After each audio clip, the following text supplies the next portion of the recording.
लेकिन भीम आर्मी का नाम है, इसीलिए हमें 2 मिनट मिलती है, क्योंकि 2 मिनट में हम वो 100 बात कह देते हैं। क्योंकि मैं बड़े दावे से कहता हूं, बहुत कम लोग होते हैं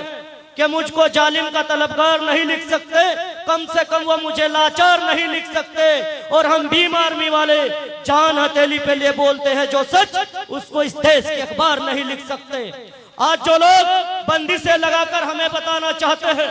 जो भीम आर्मी आजाद समाज पार्टी की आवाज को, हम जैसे नौजवानों की आवाज को दबाना चाहते हैं, जो हमारे गुरुजनों की कि कभी शोभा यात्रा रोक दी जाती है, कहीं हमारे गुरु घर को तोड़ दिया जाता है, कहीं हमारे महापुरुषों की प्रतिमाओं को तोड़ दिया जाता है, जो लोग ये धरना करते हैं, तो मैं उनको बता दूं, जो आवाज दबाने की बात करते हैं कि मुसीबतों में रहे इज्जत संभाले हुए, मुसीबतों में रहे इज्जत संभाले हुए,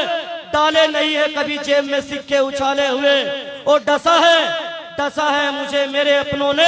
लेकिन दवा जानता हूं मैं, आखिर ये जो सांप है तो मेरी ही आस्तीन के पाले हुए। इन सांपों से हम डरने और दबने वाले नहीं हैं, क्योंकि चंद्रशेखर आजाद जी एक बात कहते हैं, वो ये कहते हैं कि मेरे समाज के लोगों, मेरे भाइयों, ऐसा कोई नोट नहीं बना जो आपके भाई के, आपके बच्चों को खरीद ले। जब तक सांस में सांस है, लहू का एक एक कतरा इस कौम के लिए, इस समाज के लिए निछावर करने का काम करेंगे। और ये चोट तो लग गई, लेकिन इससे भी कोई फर्क नहीं पड़ता। यहाँ मेरे शासन प्रशासन के मेरे साथी मौजूद हैं, जो रात दिन हमारी सेवा में खड़े, हमारे सहयोग में खड़े हैं। जब लाठी चार्ज होती है तो वो ये लाठी नहीं देखती कि ये हाथ कमजोर है, ये टांग कमजोर है, ये बीमार है या नहीं। कई बार लाठी चार्ज हुई, उन जख्मों से तो नहीं डरे, इससे क्या डरेंगे। यहाँ पर भीम आर्मी भारतीय एकता मिशन के राष्ट्रीय अध्यक्ष माननीय विनय रतन सिंह जी आने वाले थे, लेकिन मध्य प्रदेश से फ्लाइट लेट हो गई, और फ्लाइट लेट होने के कारण फिर वो पहाड़ी क्षेत्र पड़ता है देहरादून का, वहां से आने में असंभवित रहा।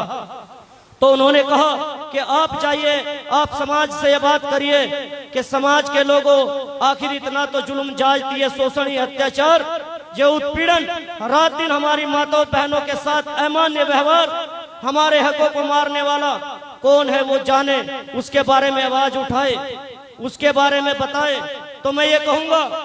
कि बहुत सारे लोग आते हैं, मंच पर चिल्लाकर भी बताते हैं, पार्टी के लोग भी होते हैं, समाज से भी लोग भी होते हैं। अंत में अपनी बात को खत्म करूंगा। लोग कहते हैं, मैं ये कहूंगा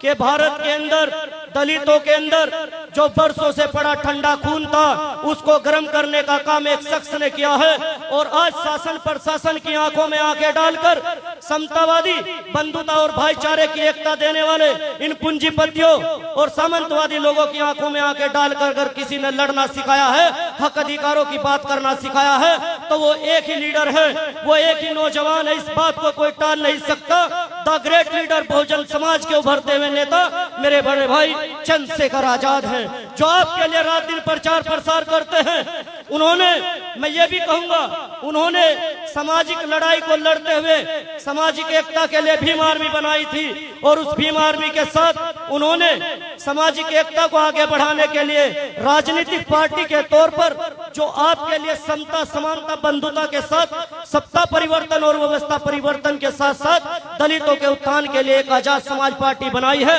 जो इस देश के अंदर आपकी रक्षा, सुरक्षा, आपके बच्चों के लिए शिक्षा, आपके बच्चों के लिए रोजगार, आपके बच्चों के लिए रोजगार के साथ साथ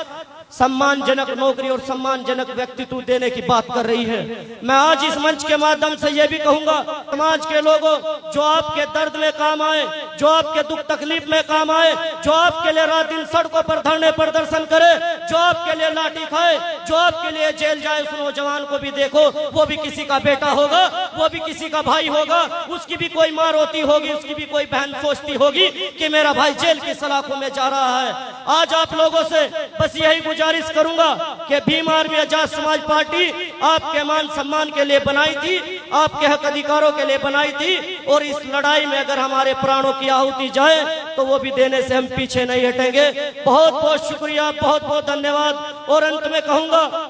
कि लबों पर सजाकर हम अपने पवित्र संविधान निकले हैं, लबों पर सजाकर हम अपने पवित्र संविधान निकले हैं और दिल में पाले बस यही अरमान निकले हैं। ये संगी सरकार तुली है जान लेने पे तो तुल जाए सजाकर, हम भी हथेली पर अपनी जान निकले हैं। जहां आपका पसीना गिरेगा वहां भीम आर्मी का एक एक कार्यकर्ता अपना खून बहा देगा, लेकिन पीछे नहीं हटेगा। बहुत बहुत शुक्रिया, बहुत बहुत धन्यवाद। और मुझे यहाँ पर यहाँ की कमेटी का जिन साथियों ने जो भीम आर्मी में मुझे लगातार सहयोग करते हैं,